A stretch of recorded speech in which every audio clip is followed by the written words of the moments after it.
Hey, and welcome to Capturing Christianity. I'm Cameron Bertuzzi. Today we're talking about an argument for the existence of God called psychophysical harmony. It's a relatively new argument for the existence of God, but some apologists have called it like the strongest argument that's ever been created or thought up or whatever.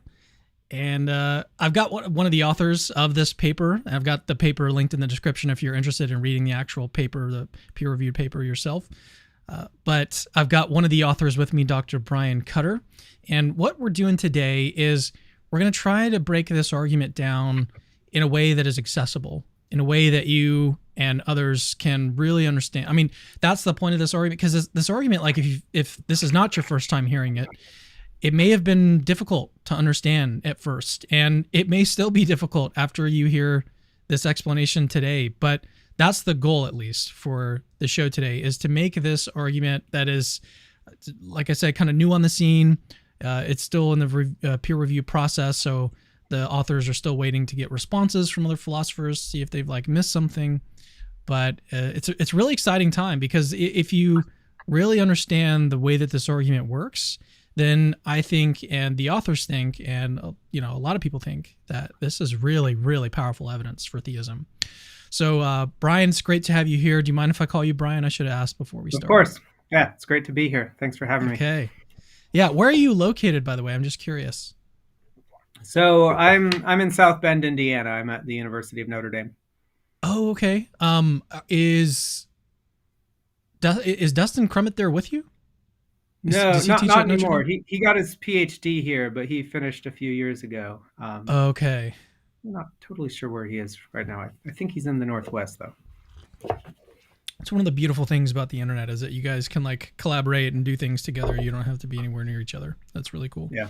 Well, so I want to kind of just jump straight into this and provide as much of a resource to people that are interested in this argument and want to learn more about it. I want to put the emphasis on that. So let's just jump straight into the argument. What is this argument? How can we start to really understand it? Good. So I think the best kind of general frame on the argument is to think of it as kind of analogous to the fine-tuning argument. So many of your viewers might be familiar with the cosmological fine-tuning argument, which focuses on facts about fundamental physical laws of cosmology, and from there argues to the existence of a designer or a god or something like that. Our argument is in many ways similar in structure, except we focus not on laws of physics or cosmology, but rather on the psychophysical laws, where psychophysical laws you can think of as laws of nature specifying how physical states of matter are associated with states of consciousness, i.e. subjective experiences. So just like the traditional fine-tuning argument says that there's something kind of special about these basic kind of physical parameters and that figure in basic laws of physics and in cosmology. If they had been even a little bit different in all sorts of ways, then life wouldn't have been possible. We argue similarly that the psychophysical laws of our universe are in a certain respect special in a way that seems to provide evidence for theism, or at least something like theism. It seems like there are many ways in which the psychophysical laws could have been different, and if they had been different in any number of ways, then we would have gotten kind of less fortunate, less nice outcomes than we find in the actual world. So that's maybe a helpful basic frame on the argument, is to think of it as kind of like a psychophysical fine-tuning argument. Getting more into the details. So the way we present the argument in the paper, let me jump in real quick. Oh, yeah. If you don't mind. I wanted to just provide a little bit more clarification on the term psychophysical, because if you understand, I think that's maybe like a barrier to entry in this argument, is that word is so long. Psychophysical. Yeah. It's just a compound word. It just has two basic parts. There's the psycho part, which is what he's talking about, like mental states of consciousness, and then there's a physical part. So that's the physical facts that make up the world. And so the psychophysical harmony is basically the harmony that exists between the psycho, or the mental, and the physical. Yeah, that's Physical right. doesn't really Yeah, have yeah. You can a think big of this as explanation. kind of mind-matter harmony, a certain kind of harmony in the way in which mental states are connected with physical states, in which mind is connected with matter. Specifically, we're focused on states of consciousness, subjective experiences, but and rather than mental facts generally. But that's the basic idea. Yeah, I almost like that term better as for someone who's just kind of getting into the argument is like a mind matter argument because that or mind matter harmony. That might be a little bit less daunting of a term for someone, but Yeah, hopefully so just that might be preferable for more popular presentations. Yeah, so the very general basic idea is mind and matter are linked together in very fortunate ways that seem to cry out for explanation, and we think that theism, or at least something like theism, provides a natural explanation. perfect. Okay, now take us into the next step of the argument because really crucial to understanding this argument is the way in which mind and matter are harmonious. And if you can really grasp that, then you can, I think, feel or sense or just, obviously just kind of recognize the strength of the argument and why it's actually really powerful. So yeah, take us into the next step. How can we what's a good example of harmony? Good. So before we look at specific examples of harmony, I think it might be helpful to work under a couple different a couple assumptions about the nature of consciousness, just because those assumptions, when in place, make the puzzle especially vivid. So the way we set out the puzzle in the papers, we start with two assumptions. One is called dualism. The other is the causal closure of the physical. So dualism is just the view that experiences, by which I just mean kind of states of consciousness, that experiences are distinct from any physical states. So your feeling of pain or your sensation of red, that's not one and the same thing as a pattern of neurons firing in your brain. It's not one and the same thing as the fact that you behave in certain ways. So there's a distinctness claim that states of consciousness are distinct from physical states. And we add to that, what dualists standardly do, that there's not a metaphysically necessary relationship between the physical truths and the truths about experience. So every dualist knows that there's systematic correlations between certain kinds of brain activity and certain kinds of experiences. But according to the dualist, that's not because this pattern of brain activity is identical with this subjective experience. Rather, what's going on is there are laws of nature that, in principle, science could discover. There are laws of nature connecting states, physical states of matter, like the physical states of your brain, to states of consciousness. So you can think of these laws of nature. This is what philosophers call psychophysical laws. You can think of these laws of nature as just giving you a mapping from physical states of matter onto subjective experiences. So they'll say that if a physical system like your brain has such and such physical state, like such and such pattern of neurons firing, then it's associated with a subjective feeling of pain. And if it has this other physical state, then it's associated with a subjective sensation of redness, et cetera, et cetera. So it's just a kind of, you can think of these laws as just giving you a mapping from physical states of matter onto experiential states of consciousness. Okay, so that's what psychophysical laws are. And dualists think that the psychophysical laws are metaphysically contingent. So there's no kind of logical or absolute necessity to the actual correlations between physical states and states of experience. There's all sorts of other metaphysically possible mappings that could have obtained. So, for example, dualists will typically think there's a possible world that has the null mapping, namely, it doesn't map any physical states onto any experiences. So this would be a zombie world. That's a world that's physically exactly like our world, but no one is conscious. No one has any first-person experience. There's no subjective aspect to reality. There's just the objective physical aspects of reality. Dualists will also typically think that there are possible psychophysical laws that are spectrum inverted relative to our world. So in the sorts of physical circumstances where I would have a reddish experience, my counterpart in this other world has a greenish experience, and vice versa. So we get a kind of qualia inversion when it comes to subjective color qualia. There's also, they're also typically going to accept that there's all sorts of other kind of much weirder psychophysical mappings that could have obtained. There's no metaphysical impossibility to them obtaining. So there's some psychophysical mappings where only elementary particles get to have subjective experience, and all macroscopic physical systems are not associated with subjective experience. And there's some possible mappings that would just give every physical state the kind of like a random chaotic TV static like experience. So the key point here is there's all these kind of conceivable mappings from physical states onto states of experience. And the kind of dualism that we have in mind here just says that every one of these conceivable mappings is in some sense logically possible or metaphysically possible. So that's the dualist assumption. By the way, these two assumptions, ultimately, we want to show that neither assumption is required in order to get the problem off the ground, but they're just useful to make the puzzle especially vivid to begin with.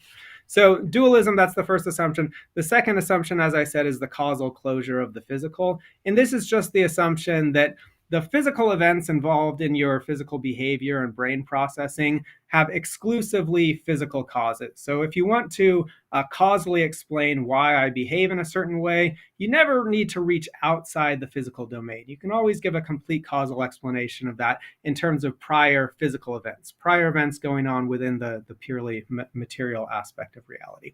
Okay, so taken together, those two assumptions amount to a view that philosophers call epiphenomenalist dualism. So this view says that physical activity in the brain causally generates states of experience, but experience doesn't exert any top-down causal influence on the physical processing in your brain or on your behavior or anything else. Rather, experience is something like a byproduct or an epiphenomenon of the physical activity in your brain. It doesn't actually causally steer your behavior in any particular way. So this is a version of dualism that has been attractive to many naturalistically inclined dualist philosophers. So David Chalmers, who's probably the single most influential philosopher of mind working today, he defended a view like this in his book, The Conscious Mind, which in my view is the best work of philosophy of mind written in the last 50 years or so.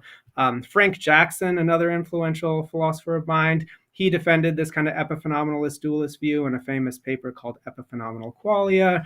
Thomas Huxley, going further back, defended a view like this. So a lot of kind of naturalistically inclined dualist philosophers are inclined to accept this specific kind of epiphenomenalist brand of dualism. Okay, so those are the two assumptions, and then from here I can set out the basic puzzle of psychophysical harmony. So Yeah.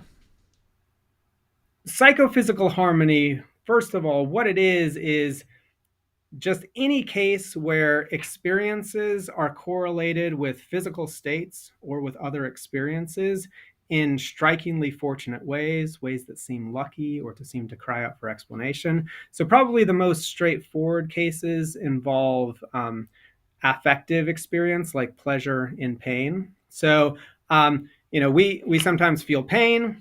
Pain has a certain normative character to it. It's got what we call a normative role. Namely, pain is objectively bad. It gives the subject reason to avoid it and to eliminate it. And sure enough, pain is associated with behavior and dispositions to behave in ways that harmoniously align with the normative role of pain. So descriptively speaking, pain typically goes with avoidance behavior and withdrawal from the pain-causing stimulus and the very sorts of behaviors that tend to eliminate and reduce pain. So the actual descriptive role of pain, the kinds of behaviors that in actual fact it's associated with, very much align with the normative role of pain. That is, the behaviors that it gives us reason to perform. So this is one kind of harmony that we call normative harmony, this kind of nice alignment between the normative role of experience and the descriptive role of experience. Certain experiences give us reason to perform certain behaviors, and sure enough, they're linked with patterns of behavior that are the very behaviors that the experience gives us reason to perform.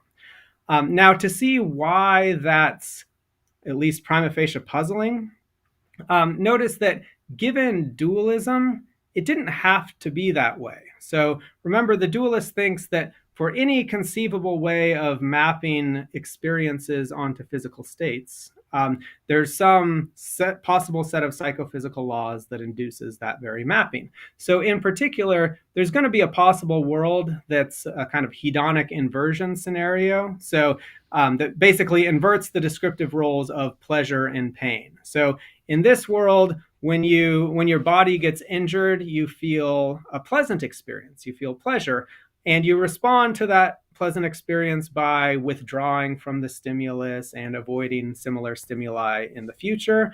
And when you eat like really sugary berries, then you feel intense pain. That is, you have an experience that you have reason to avoid, but your behavior doesn't match the normative role of the experience at all. You go on eating similar berries, you pursue similar berries in the future. So in this kind of hedonic inversion scenario, there's a radical misalignment between the normative role of experiences like pain and pleasure and their descriptive role. In this scenario, we're systematically pursuing an experience that we have reason to avoid, namely pain, and we're systematically avoiding an experience that we have reason to pursue, namely pleasure. Now, fortunately, our world is not like that. In our world, there's a nice harmonious alignment between the descriptive role of affective experience and its normative role, but that wasn't necessary. Now, the hedonic inversion scenario is a particularly vivid case of kind of normative disharmony, but there are other scenarios we could think about that involve kind of milder forms of normative disharmony. So consider a possible world where every physical state of your brain is mapped on to a slightly different TV static-like experience or a slightly different shade of phenomenal gray or something like that. Okay, so these are normatively neutral experiences. They're experiences that aren't good or bad. They're experiences that we don't have reason to pursue, and we also don't have reason to avoid. But given our kind of causal closure assumptions, under these alternative psychophysical mappings, our behaviors would have been exactly the same. Because remember, given the causal closure assumption, our behaviors are just caused by prior physical events, and the physical stuff is held fixed in this scenario. So our behaviors are going to be the same, and so we're going to be constantly pursuing states that we have no objective reason to pursue, constantly avoiding states that we have no objective reason to avoid, and so we get a kind of milder form of normative disharmony. So the initial puzzle is, look, in our world, the normative and descriptive roles of experience are very nicely aligned. That didn't have to be, it didn't have to be that way. And indeed, it seems like under most alternative psychophysical mapping principles, you wouldn't have that kind of nice harmonious alignment between the normative and descriptive roles of experience. And so it seems to cry out for explanation. Like, why is it that experience has, why do we have this kind of psychophysical harmony in our world? So I want to try to back up and give a kind of overview of what was just said for those of you that are having a little bit of difficulty following along. So there was two things that Brian did at the beginning of this explanation, which is he laid out two different assumptions that just help to make the problem clear, which one of those assumptions was dualism. The other one was the causal closure of the physical. Yeah. And once you combine those two, you can kind of see that like the subjective experiences that we have, like our minds or whatever, they don't have like the psychophysical laws. I'll just use the same language, or the mind matter laws, if you want to put it that way. Yeah, the mind matter laws. If you accept dualism, then what that entails is that there are all these different kind of psychophysical laws that could have obtained. So like one example that he gave was what's called philosophical zombies, or like P zombies, where all of the physical facts are the same. So like your brain, your neurons and everything are still firing, and behavior's all the same and all that, but you don't have any actual subjective experiences. These are sort of mindless zombies that are walking around and doing things almost like robots. And so that was the first assumption, dualism. The second one was the causal closure of the physical, which says that the line of causality goes from physical to mental, but it doesn't go from mental to physical. Do I have that one correct? That's correct. Okay.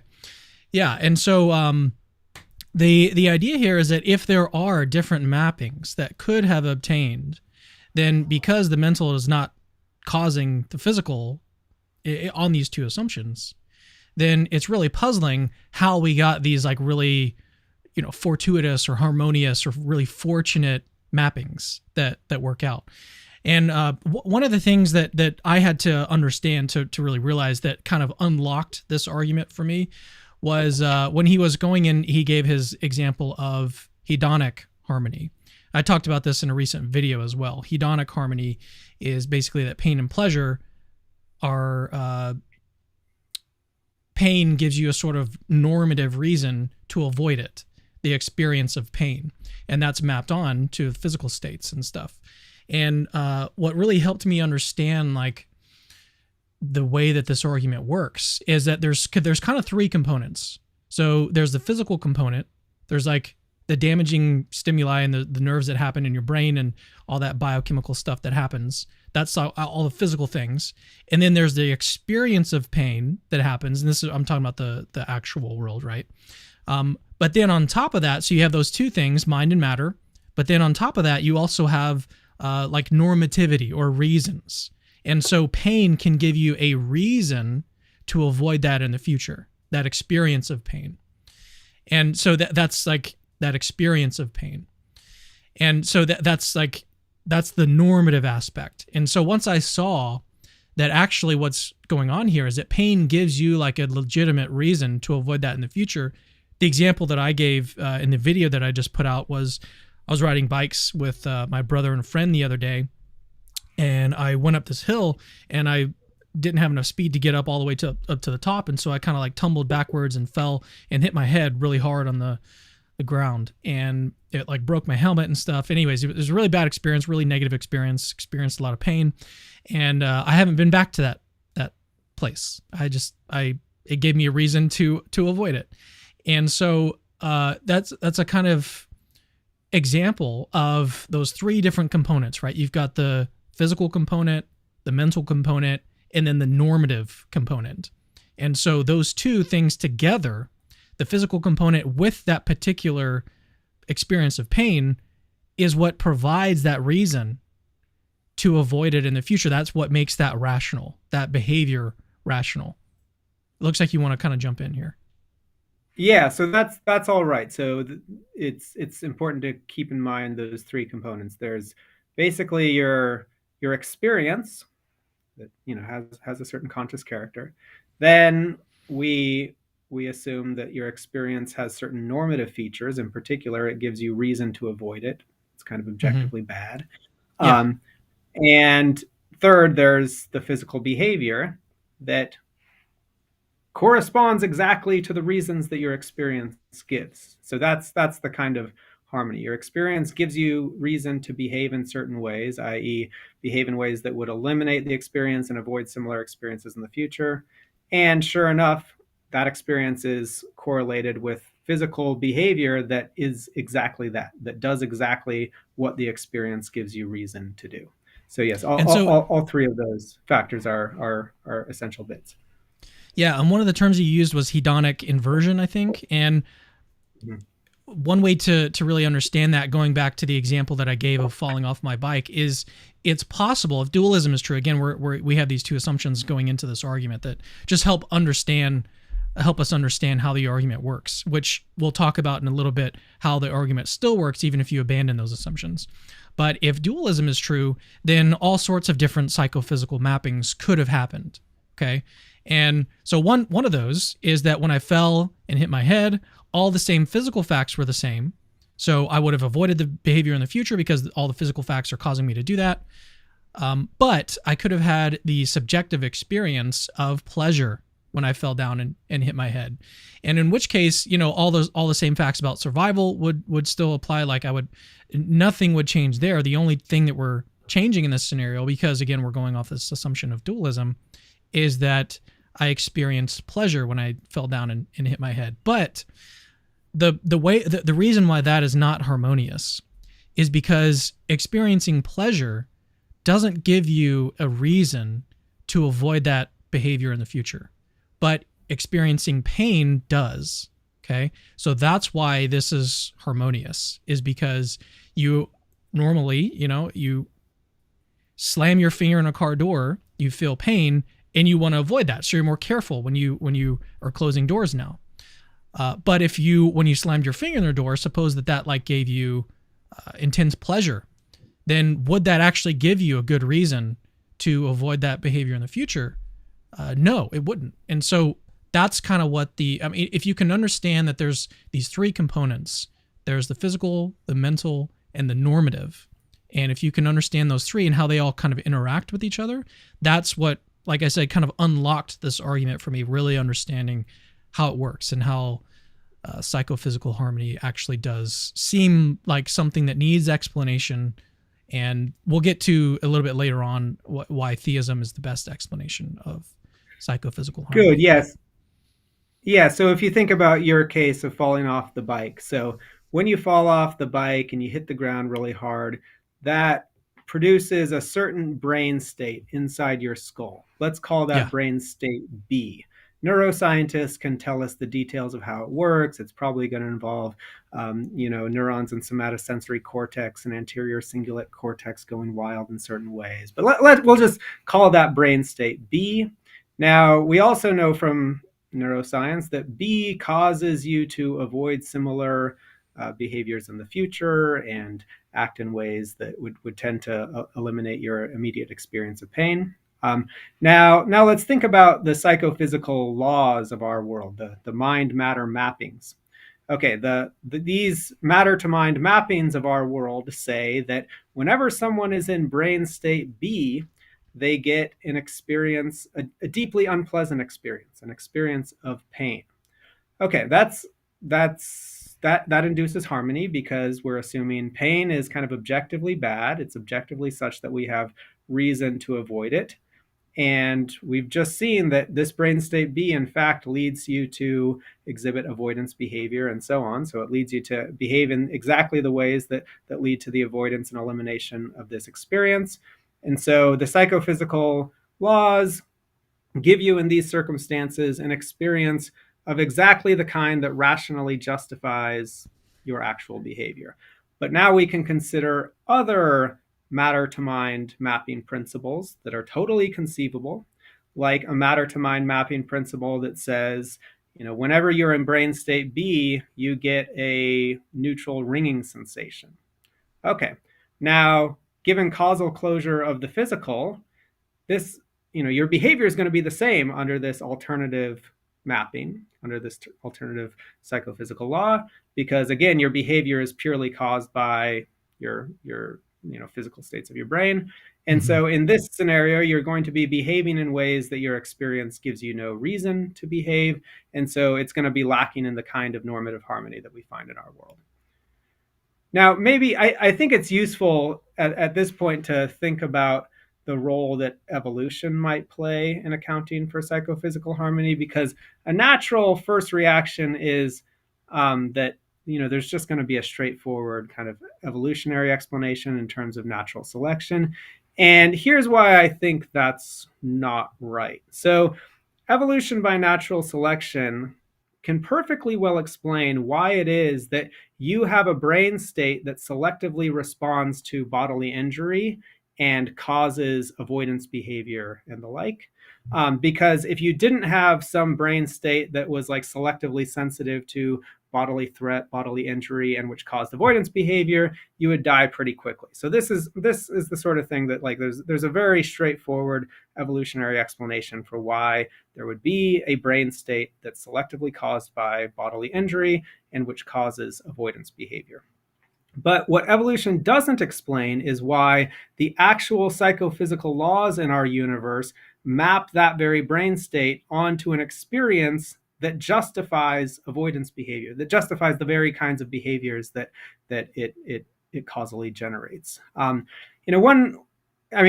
guess maybe a general way of thinking about this is natural selection doesn't have any influence on the laws of nature. Natural selection can't affect what the psychophysical laws are.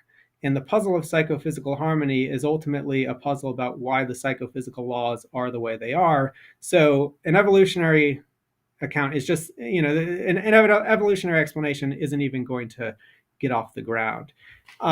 Especially if you bring in our kind of causal closure assumption, I think this is made especially clear. So natural selection is only going to be sensitive to the physical behavior and functioning of organisms. Like what determines which organisms live and which ones die and which ones reproduce and which ones don't reproduce. That's simply a matter of the physical behavior and functioning of those organisms. But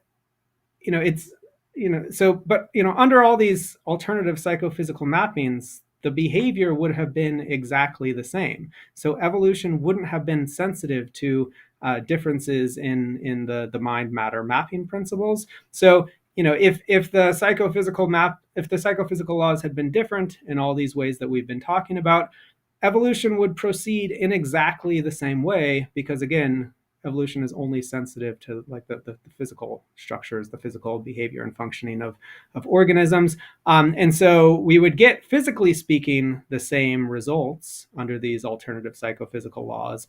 But since the experiences would be different, we would get psychophysical disharmony. So that's the basic reason why an evolutionary explanation is not going to account for the basic fact of psychophysical harmony. Now, here's what an evolutionary explanation can do. If we presuppose that pain is kind of lawfully linked to avoidance behavior and other similar behaviors, then we have a good explanation for why we would feel pain in response to bodily injury, because there's a good evolutionary explanation for why we would exhibit avoidance behaviors in response to bodily injury. So that would lead us to expect that we should experience pain in addition in response to a bodily injury, on the assumption that pain is lawfully connected.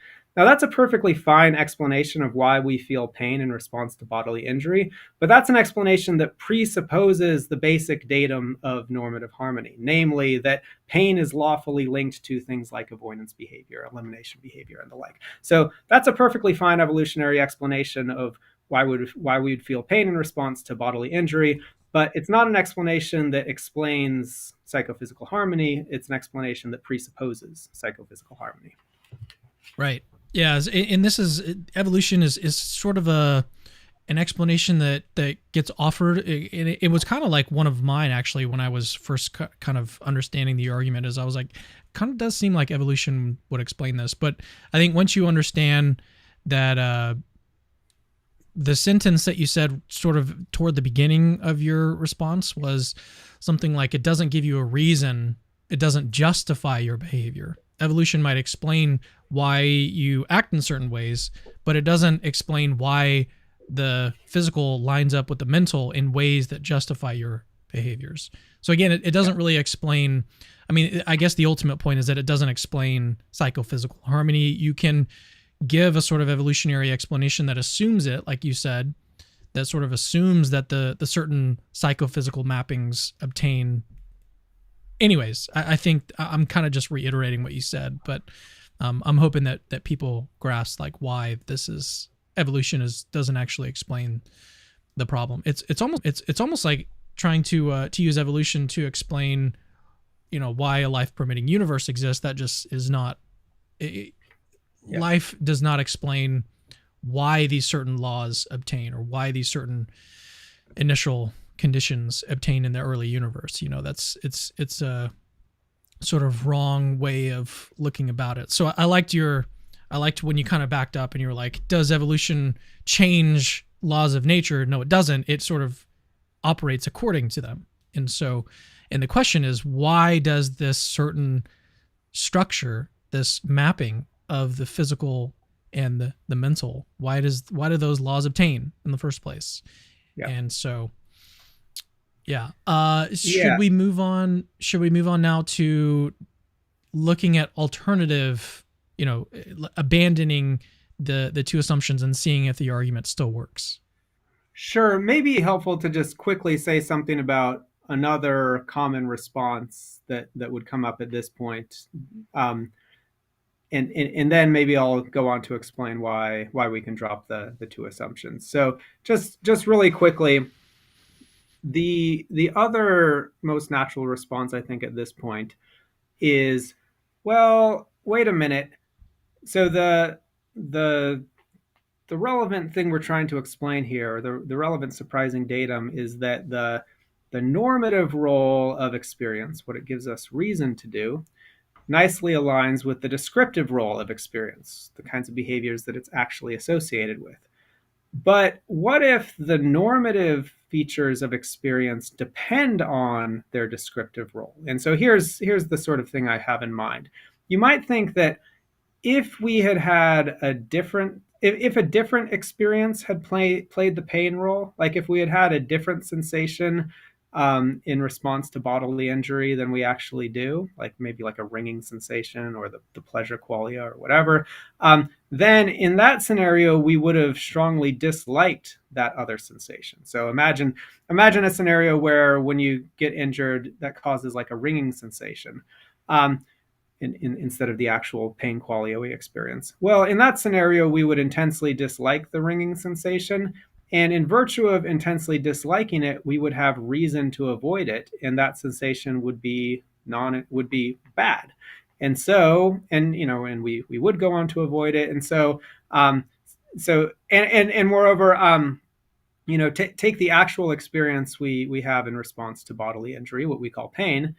Imagine a scenario where we had that very sensation in response to eating sugary berries. Well, in that scenario, we would have liked that sensation. But in the scenario where we like that sensation, we wouldn't have reason to avoid it. We would actually have reason to pursue it. And in this scenario, we would pursue it. And so there would be a kind of nice alignment between the normative role of experience and its descriptive role. So this is meant to be, the general thought here is, well, it's no big surprise that the normative role of experience nicely matches up with the descriptive role if the normative role depends on the descriptive role. Now, here's why I think this response doesn't work. And here things get a little bit subtle, but I think we can work through them. So the basic idea of this response is what's sometimes called an attitudinal theory of pain and pleasure. So the thought is, what makes a sensation unpleasant is the fact that we take a certain attitude towards it, like we dislike it or we desire that it stop or something along those lines. And what makes a sensation that's what makes a sensation unpleasant. Similarly, what makes a sensation pleasant is the fact that we like it or we want it to continue or something along those lines. The basic idea is what makes a sensation pleasant or unpleasant is the fact that we take a certain attitude towards it. And furthermore, on this view, that's the very thing that makes it good or bad. That's the very thing that makes it such that we have reason to pursue it or reason to avoid it. So on this view, what makes it true that I have reason to avoid the pain sensation is just the fact that I dislike it. And what makes it true that I have reason to pursue the pleasure sensation is just the fact that I like it. But now we can distinguish two different versions of this so-called attitudinal theory of pain and pleasure. So according to one version, the relevant attitude, the relevant liking or disliking attitude, is itself a state of consciousness, itself an experiential state. This is sometimes called the felt dislike view of pain or the felt like view of pleasure. So the thought is, what makes pain bad is the fact that I respond to it with a certain state of consciousness we can call it a state of dislike, where this is an experiential state. This is a subjective experience. Now, this view doesn't solve the problem. It just slightly relocates the problem. Now the problem is, why is this badness conferring attitude linked to behavior in harmonious ways. So to see the new form of the puzzle, let's consider a world that inverts not the sensations of pain and pleasure, but rather inverts the experiences of liking and disliking. So in this scenario, when you fall off your bike, you have a certain sensation, but you respond to it by liking the sensation. And when you eat sugary berries, you have a certain sensation, and you respond to that by intensely disliking that sensation. But in this world, you have reason to avoid the berries, and you have reason to pursue falling off your bike. But again, your behaviors are just as in the actual world. So in fact, you respond to falling off your bike by not doing similar things in the future. In fact, you respond to the berries by continuing to eat similar berries and seeking out other berries like that in the future. So in this world, your behavior is radically normatively misaligned with the reasons that you have. So it's basically just the same puzzle on this view, except now we just need to invert the liking and the disliking rather than those first order sensations. But they're still the same problem. Or we can consider other matter to mind mapping principles that just don't ever give you any experiences of liking or disliking. So on this picture, you don't have any experiences that you have reason to pursue, or any experiences that you have reason to avoid. So in that scenario, you're systematically acting in ways that you're systematically avoiding experiences you have no reason to avoid. You're pursuing experiences you have no reason to pursue. So again, we get a kind of normative disharmony, or at least the lack of a kind of normative harmony that we find in our world. Did you have another way of? Sorry, yeah. So that was the first version of the attitudinal view, and then the second version in the paper, we call this, I think, the non-felt dislike view.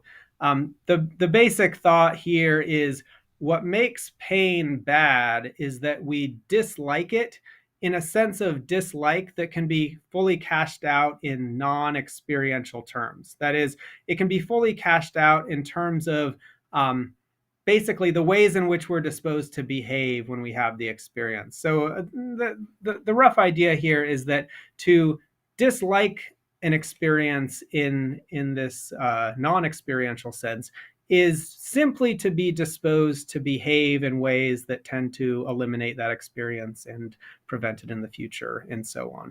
So the key idea here is that we're saying that what makes an experience bad is that we dislike it, and then we cash out the relevant concept of disliking in ways that involve facts totally outside the domain of consciousness.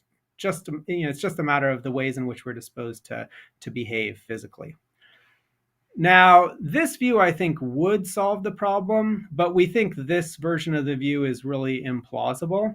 And basically, it's because we think,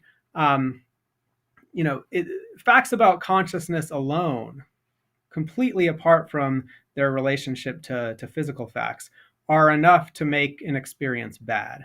So a thought experiment we give in the paper is, imagine a disembodied Cartesian mind whose state of consciousness is exactly the same as someone who's being tortured. So you start with someone, maybe in the real world that's being tortured. They have excruciating pain.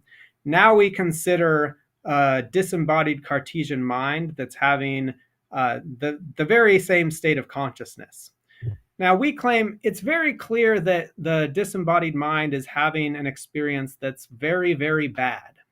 Normatively speaking, the Cartesian mind has reason to avoid that kind of experience. That experience is just very, very bad. Anyone having an experience that's exactly the same as someone being tortured is having an experience that, normatively speaking, is just very bad. But according to the non-felt dislike view, that's just not true, because what makes an experience bad is that you dislike it, and disliking something is simply a matter of its connections to physical behavior. But the disembodied Cartesian mind doesn't have any physical behavior, doesn't even have a body. There's no relevant physical stuff around at all. So according to that view, it predicts that the disembodied Cartesian mind, whose experience is exactly the same as the torture victim's experience, that there's nothing bad about that experience. But that's just clearly wrong. That's just an obviously false consequence of the theory. So the theory is wrong. Do most philosophers take the first option that do, and any that do they, or do you know of any that take the other option, the non-felt view? So yeah, I mean it's a little bit complicated because well, I guess I'll put it this way. So there are a lot of people who defend the view, the attitudinal view, that what makes an experience bad, what makes a pain sensation bad, is the fact that we dislike it. A lot of the people who defend that view don't further specify whether they accept the felt dislike view or the non-felt dislike view. And to some extent that's reasonable. That just seems like a further choice point that may not be relevant to whatever their theoretical purposes are. In the context of our argument, that's an extremely relevant choice point, because it makes the difference between a view that would solve the problem or not. I mean, basically the situation here is I think the felt dislike view is reasonably plausible, but doesn't solve the problem. It just relocates the problem. The non-felt dislike view would solve the problem if it were true, but it's totally implausible. So there's no version of the view that both is reasonably plausible and solves the view. But yeah, I mean, I think most theorists who defend the attitudinal view, at least many of them, don't further specify whether they endorse the felt-like view or the non-felt-like view. Fair enough. Okay, do you think it'd be a good time to talk about the two assumptions and whether or not the argument still works if we abandon them? Yeah, good. So again, the two assumptions were dualism and causal closure of the physical. So I think it'll help to start with the causal closure assumption. So for now, we'll hang on to that dualist assumption and ask whether we can drop the causal closure assumption and still kind of have an interesting puzzle. So here's why I think we can. So let's ask, what kind of view are we going to accept if we just drop causal closure? Well, the view we're going to get is probably what philosophers call interactionist dualism. So this is a view that combines dualism with two-way causal influence between mind and matter. So dualism, the experiences are distinct from states of matter, and two-way causal influence. So physical stuff in your brain causes experience, and conversely, your experiences kind of exert top-down influence on physical processing in your brain. So on this view, experience is not merely a byproduct of the physical processing in your brain. It also exerts kind of some steering influence on how the physical processing in your brain goes. Now, here's why I don't think this solves the problem. Let's think about what an interactionist will say about the case of pain in particular. So the interactionist says that the mind-matter laws, the mind-matter mappings governing pain, will say brain state B causes pain, and pain in turn causes some other physical effect, like avoidance behavior, let's say. Okay, so it assigns to pain a certain role, a certain causal role. It says that this physical state is going to cause pain, and pain in turn is going to cause these other physical states involving avoidance behavior and so on. But now we can point out that, well, look, there could have been alternative laws that plug in something else there for pain. So the basic thought is, imagine laws with the same basic structure as in the actual world, but instead of giving pain that causal role I just described, they give pleasure that causal role I just described. So in this world, when you fall off your bike and then that causes you to go into brain state B causes pleasure, and then pleasure comes back down and causes avoidance behavior and so on and so forth. Okay, in that world, we've got disharmony. We've got a kind of radical misalignment between what your experiences give you reason to do and what you actually do. Now let's think about other ways of kind of plugging in that role. Imagine a set of psychophysical laws where you fall off your bike and that causes you to go into brain state B, and then B causes a neutral ringing sensation, which then comes back down and causes avoidance behavior and so on. So in other words, we're imagining a situation where the ringing experience plays the causal role that pain plays in the actual world. Well, again, in that scenario, we don't have psychophysical harmony because the neutral ringing sensation is not something you have reason to avoid, and yet you're systematically acting in ways that lead to its avoidance and elimination. So we don't have the kind of nice alignment between what your experiences give you reason to do and what you actually do. And the general point here is actually for basically anything you could plug into that role other than pain, you wouldn't get the kind of psychophysical harmony we find in our world. Basically, only pain would lead to psychophysical harmony. Any other way of kind of filling in that causal role with alternative experiences wouldn't lead to psychophysical harmony. So it still seems kind of surprising, kind of lucky, kind of like it calls out for explanation. Why is it that the interactionist psychophysical laws give experiences causal roles in exactly the way that leads to psychophysical harmony, where basically any alternative way of filling those roles would not have led to psychophysical harmony? Yeah, it almost sounds like the question is just not being addressed. Like the question is, why do these particular psychophysical harmonies obtain? Why do these mappings obtain? And just positing dualism or dualist interactionism doesn't actually explain that. Yeah, that's right. Okay, now what about dropping dualism? Can we drop that assumption as well? Yeah, so this is the part of the paper that's probably most technical and hardest to do justice to while maintaining a reasonable level of accessibility. But I'll say a few things here.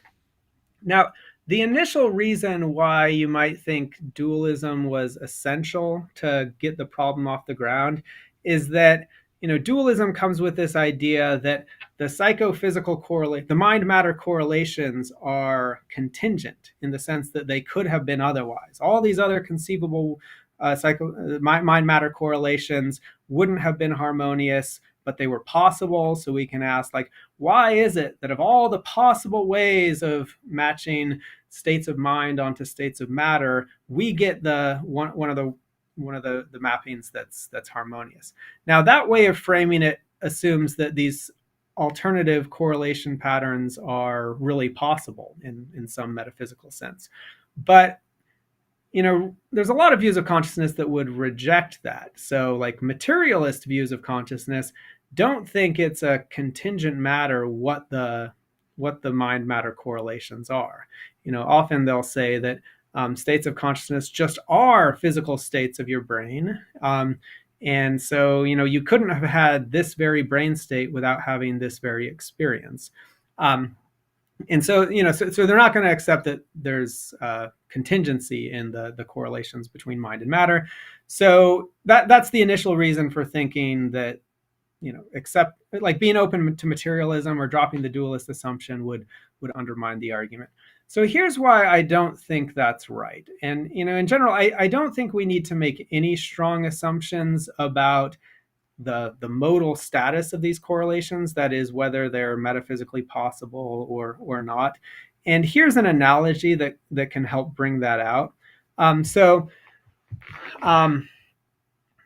Suppose I find in my yard an arrangement of rocks that's spelled out in a message-like way. Maybe it says, "Hello, Brian," or whatever. Now, I'm likely to reason as follows. This is good evidence that somebody intentionally arranged the rocks. And I can give a kind of nice Bayesian argument for this. I can say that the probability of a message-like arrangement given that the rocks were intentionally arranged, is much, much higher than the probability of a message-like arrangement given that they weren't intentionally arranged, that like there was no intentionality at all behind their arrangement. And because of this, I conclude that with high probability, someone intentionally arranged the rocks. But now, suppose I'm also somewhat open to what the philosopher Spinoza thought, which is that all truths are necessary. So I think that of all the kind of epistemically possible or kind of imaginable ways for rocks to be arranged, whatever way in which they're actually arranged is the only way they metaphysically could have been arranged. So on this view, which is sometimes called necessitarianism, there's all sorts of kind of epistemic possibilities, like possibilities for the world that for all we know are true, but only one of these is metaphysically possible, namely whatever one happens to hold. So before looking at the rocks, there were all these epistemic possibilities, but I think maybe Spinocism is true. So whichever rock arrangement actually holds, that's the only one that metaphysically could have held. But being open to this necessitarian view doesn't seem like it undermines the basic reasoning that I described earlier. And the reason for that is that the Bayesian reasoning that I just described, it in a way, it doesn't even care about what's metaphysically possible or not. It's only concerned with epistemic possibilities. That is kind of what's true for all we know. And we don't really need to make any strong assumptions about which of those epistemic possibilities are metaphysical possibilities in order to run plausible Bayesian arguments. Because really all we need is that the epistemic probability of a message-like arrangement, given that they were intentionally arranged, is much, much higher than the epistemic probability of a message-like arrangement, given that they weren't intentionally arranged. I might say, like, well, however they turn out to be arranged, I'll conclude at the end of the day that maybe they had to be metaphysically arranged that way. But that's not going to affect the way I distribute epistemic probabilities across the different coherent alternatives. And in the same way, I think the kind of Bayesian reasoning we give from psychophysical harmony to theism isn't strongly affected by our assumptions about the kind of like modal status of these psychophysical correlations, as long as we accept what philosophers call an epistemic gap. That is that there's at least not like an a priori conceptual connection between the physical truths and the truths about consciousness. So kind of a priori, all the different psychophysical correlation patterns are at least epistemic possibilities, whether or not they're all metaphysical possibilities. As long as we accept that, and even most physicalists accept that there's this kind of epistemic gap between the physical truths and the truths about experience, then that's really all we need in order to run the Bayesian argument, because the Bayesian argument is just concerned with epistemic probabilities, which are defined over epistemic possibilities. So as long as you think that all these different conceivable mind-matter correlation patterns are kind of a priori coherent epistemic possibilities, it shouldn't affect the basic Bayesian reasoning that we go through for basically the same reason that the Bayesian reasoning in the rock arrangement case seems to go through, even if we're kind of open to Spinoza's necessitarianism. I kind of also want to point out that when you're describing this argument of like the rocks being laid out, sending them or typing out some sort of message, whatever, I think it would strike most people that in that situation, we should infer that someone did this, that someone put the rocks the way that they are. Even if, one of the example that I think Luke Barn gives when he's talking about fine tuning is like having John 3:16 written out in the stars. It's like, even if these were from eternity put there, in the sky, like it still cries out for explanation. Still, we should still infer design from this situation, even if you want to say that it's all metaphysically necessary, that these stars are in the exact place that they are, or that these rocks are in the exact place that they are. Like, even if you do that, I think that most people would still accept that, like, no, we should infer design here. Good, yeah, and I really like the John 3:16 case because it points to a good heuristic or a good kind of test for when an objection to fine tuning style reasoning is fishy. So here's the test I have in mind. If your objection to some fine tuning style argument would equally apply against the evidence of John 3:16 written in the stars, then that shows that there's something wrong with the objection, because it's just kind of blindingly obvious that John 3:16 written in the stars would be just fantastic evidence for theism or something like theism. So if the objection you want to make to my psychophysical harmony argument or the standard fine tuning argument would apply equally well to finding a Bible verse written in the stars, then that shows that there's something wrong with the objection. And I think that, yeah, I mean, you can apply that test here to show that there's got to be something wrong with the objection that says, well, what if the psychophysical correlations are metaphysically necessary? Because, again, you can apply that to the John 3:16 case. Like, for all I know, maybe Spinoza's necessitarianism is true, so that whatever way the stars are arranged, they metaphysically had to be arranged that way. Well, that doesn't undermine that wouldn't show that finding John 3:16 written in the stars wouldn't be good evidence for theism. So there's got to be something wrong with that, and I think we can diagnose exactly where that goes wrong. Like, even if even if you want to say, however the stars end up being arranged, that's the only way that metaphysically they could have been arranged. That doesn't give you any guidance to like what the epistemic probabilities of different star arrangements would be like on atheist assumptions or on naturalist assumptions. It's still true that if we think in terms of epistemic probabilities, the epistemic probability of a message-like arrangement is just fantastically low given, atheism or whatever, and comparatively speaking, much higher given theism. And so we still have a good Bayesian argument for it, even if we're open to kind of weird modal assumptions about what things are necessary and what things are contingent. Is that the only? I mean, it can't be the only option. The only option if we reject dualism is like everything is psychophysical harmony is necessary. So what other options are there? Yeah. So if you go through kind of the main options in the metaphysics of mind, so we've talked about dualism, we've talked about materialism. The two, I guess maybe the other two main options would be what's called Russellian monism, which is a kind of non-standard version of materialism, you might think, and idealism. So maybe I can briefly talk about those. So sure, yeah, and we've got about 20 or so-ish minutes left of the interview, so we'll try to get through these fairly quickly. And then Joe Schmid from Majesty of Reason did send in some questions earlier on in the stream, and I'd like to at least ask one of them if we can have time. So let's try to run through these quickly. Okay. Oh, and then we haven't even done shown why this is evidence for theism. We should probably do that too at some point. Okay. I mean, if you want to skip this part and just go on to some of the other stuff, we can.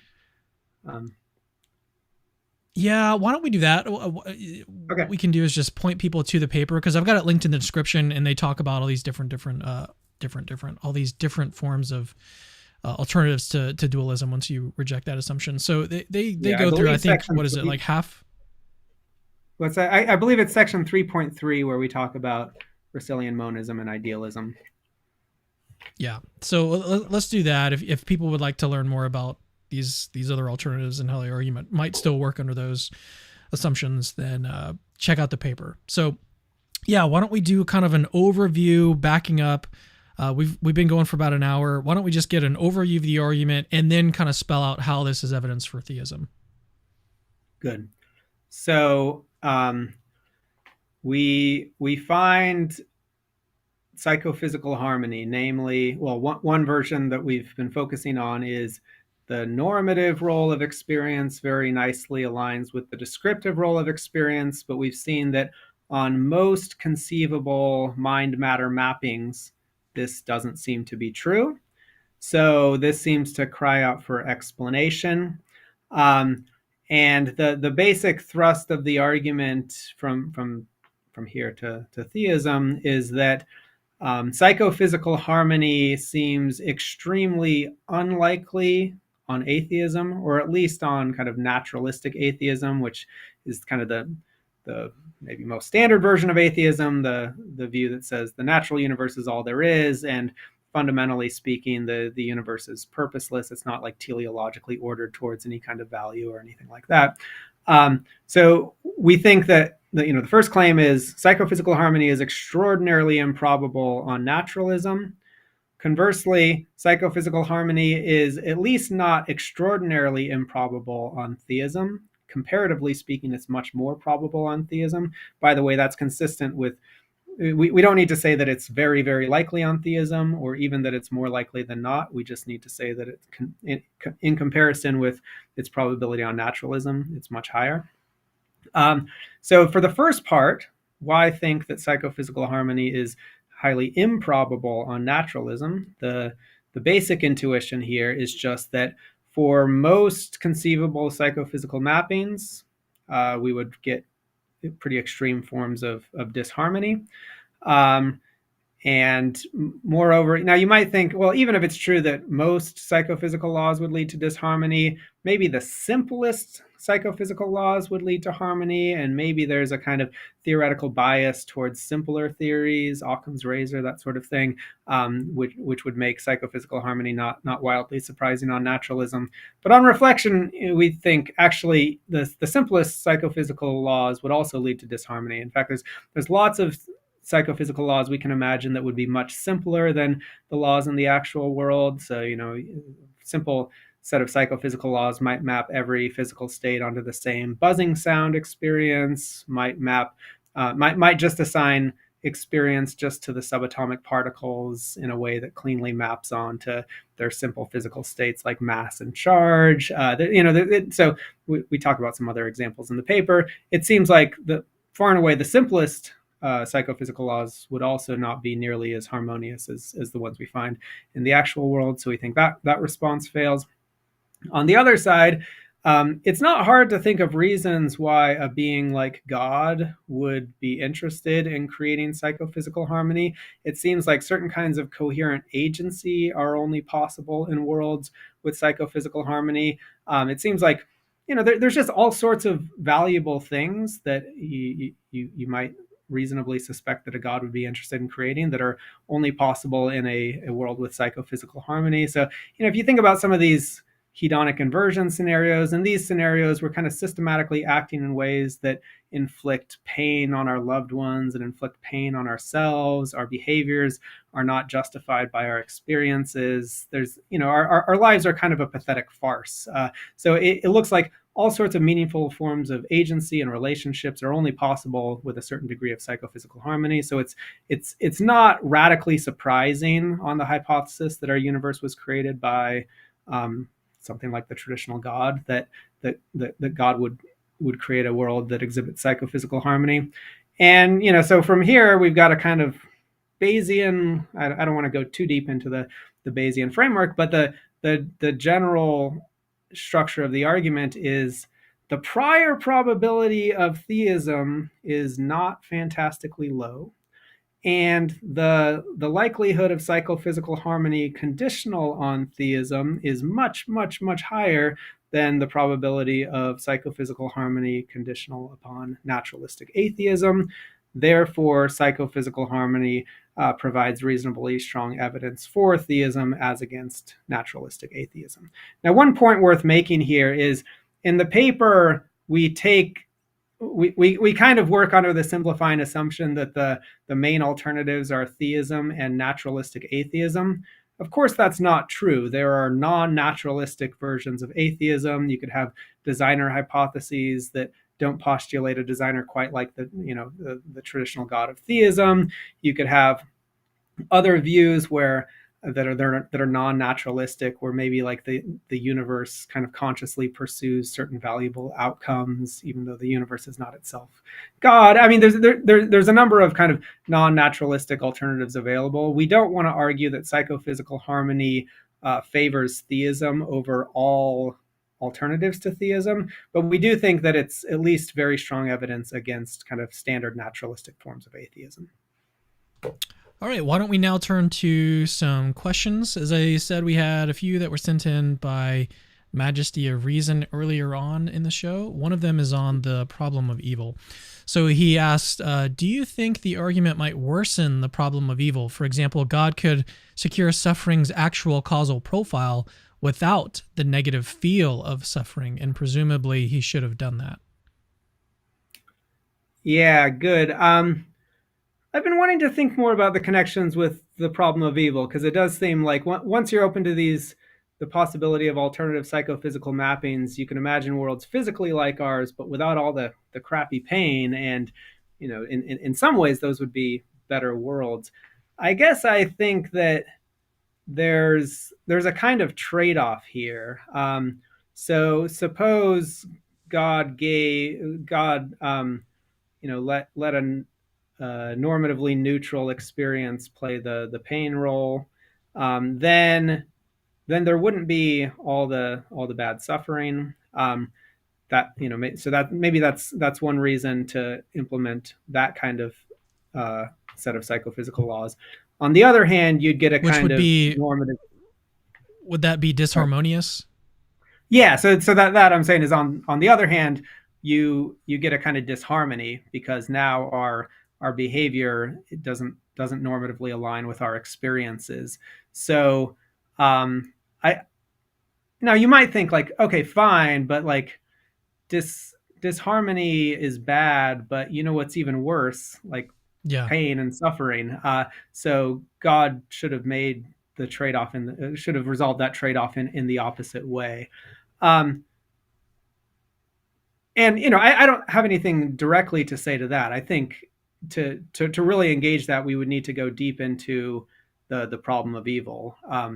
And we haven't said anything about that. So for all we've said, we want to say that this is good evidence for theism. For all we've said, maybe the evidence is just completely swamped by counter evidence having to do with evil. We don't address those challenges in the paper.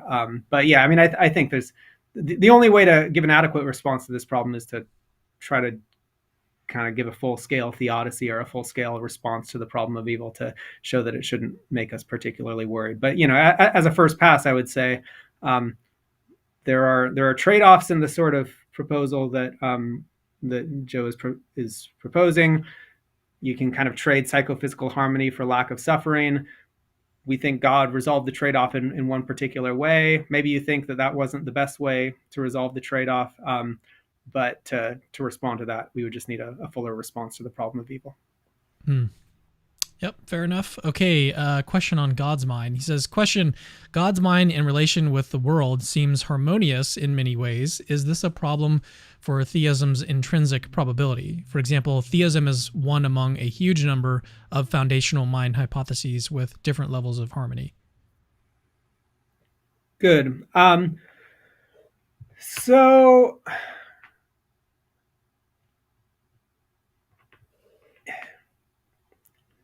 in the paper, we argue that the intrinsic probability of theism is not wildly low, and the arguments we give here are pretty standard kind of Swinburne-style arguments. We argue that theism is a reasonably simple hypothesis. Basically, it says that at the foundation of reality, you've got a mind with a small number of basic features like power, goodness, and knowledge held to an unlimited degree. That's a kind of like distinctly non-arbitrary degree, free of arbitrary limits, which that's the kind of thing that conduces to simplicity in the evaluation of theories, we think. So for that reason, we think that theism has a not wildly low intrinsic probability. From there, I mean, if we're right about that, then it arguably just follows from theism that there wouldn't be disharmony within the divine mind, because if God is a being like with all perfections, or with these traits to a maximal degree, you can argue that a being with all these perfections, it just follows from the nature of perfection that there wouldn't be disharmony within the divine mind. I mean, I take the point that kind of a priori there is a large set of distinct. Actually, can you put the question back up? Sure. I like the way that it was phrased. So there's a huge number of foundational mind hypotheses, right? So foundational mind hypotheses, I take it, are hypotheses according to which at the foundation of reality there's something mind-like, and then that can be divided into a huge number of different hypotheses that kind of specify what the mind is like in different ways, and a huge number of those could be disharmonious. But I guess here I'd want to say, well, maybe if we're just kind of counting raw numbers, the majority of foundational mind hypotheses are going to be disharmonious.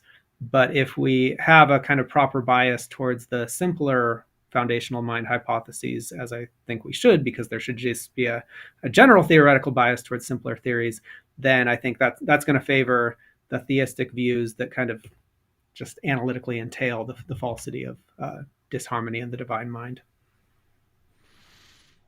Okay, one more question. I'm trying to make sure I'm not asking the same. I've got. Oh no, this is from someone else. Honestly, atheist. Question: Psychophysical disharmony could exist in possible worlds under theism, whereas it appears to be necessitated on a priori physicalism. Therefore, psychophysical harmony is greater evidence for a priori physicalism, right? Good. It's a little tricky here. So a priori physicalism, maybe it's worth spelling out for viewers what Sure. this is. This is just the view that the truths about experience are analytically entailed, or a priori analytically entailed by the physical truths. So, I mean,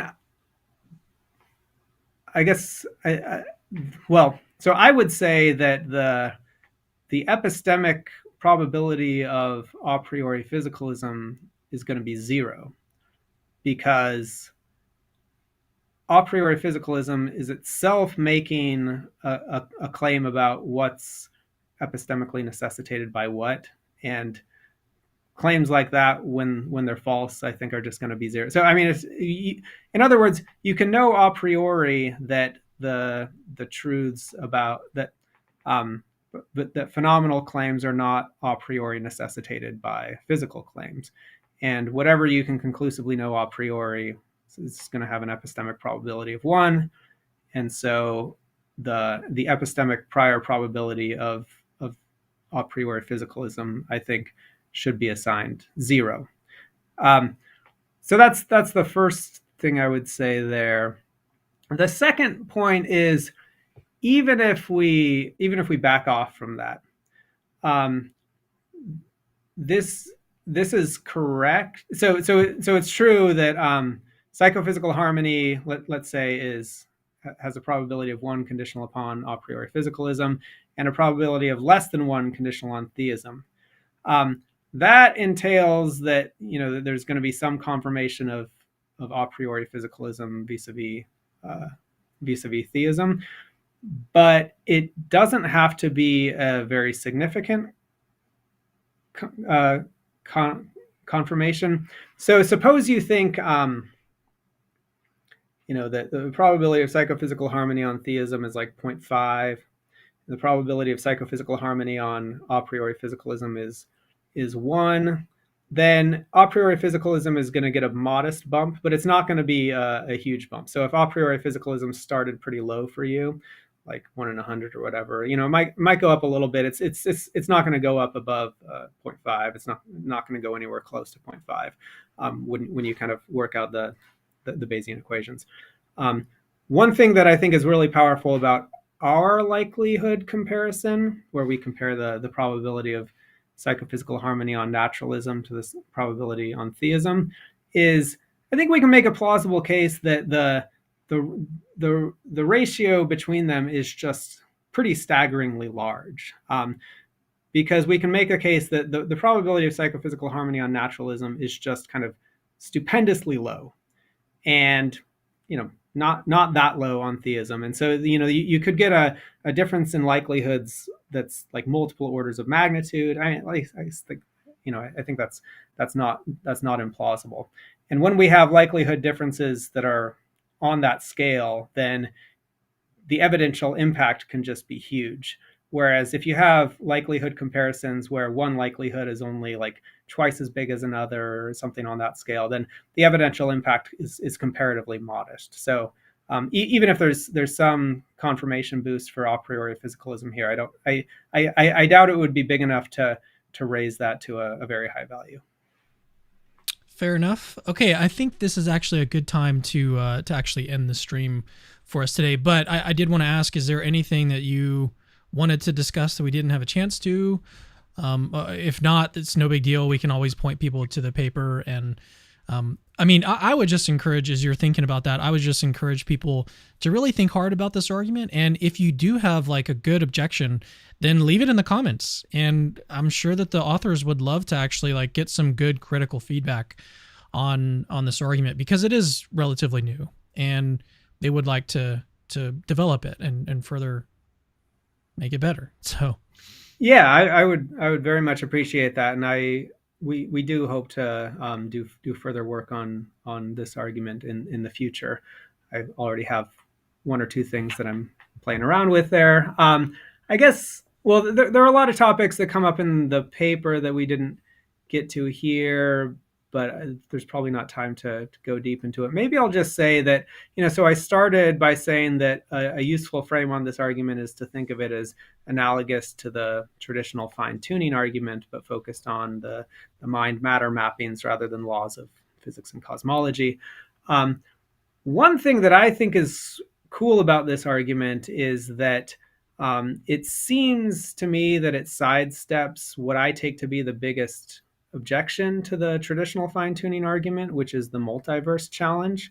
And so a lot of people have suggested that, well, maybe we can explain why our universe is fine-tuned for life by positing that there's a multiverse, that is a very large and varied collection of different universes that maybe differ in their exact values for this or that physical parameter.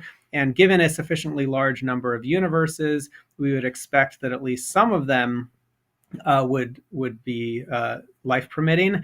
And moreover, given a kind of observation selection effect, namely we wouldn't exist as observers in worlds in universes that aren't life permitting, it's no surprise that we find ourselves in one of the life permitting universes, even if we think that maybe the vast majority of universes out there are not life permitting. So I think that's at least a significant challenge to the standard fine-tuning argument. We argue in the second to last section of the paper that multiverse hypotheses do not similarly undermine our argument, or at least more carefully, because we don't want to take a stand as to whether they're successful as objections to the standard fine-tuning argument, but even if they are successful in response to the standard fine-tuning argument, they don't similarly work against our argument. And the key point there is, in order for a multiverse response to work, you need two things to be in place. First of all, you need that the multiverse you're positing is such that you would expect there to be at least some universes that are, life permitting or exhibit psychophysical harmony, or whatever the relevant thing is. So that you can get with the right kind of multiverse hypothesis. If you just propose that there's a multiverse with all manner of different psychophysical mappings, it's no surprise that some of them would exhibit psychophysical harmony. But you also need a second thing, which is an appropriate observation selection effect. Roughly speaking, you need that there are only going to be observers existing in the universes that have the special feature. Now, the observation selection effect is, of course, very plausible in the case of life, because if you've got a universe with no life, there's not going to be any observers in it that notice that the constants aren't life permitting.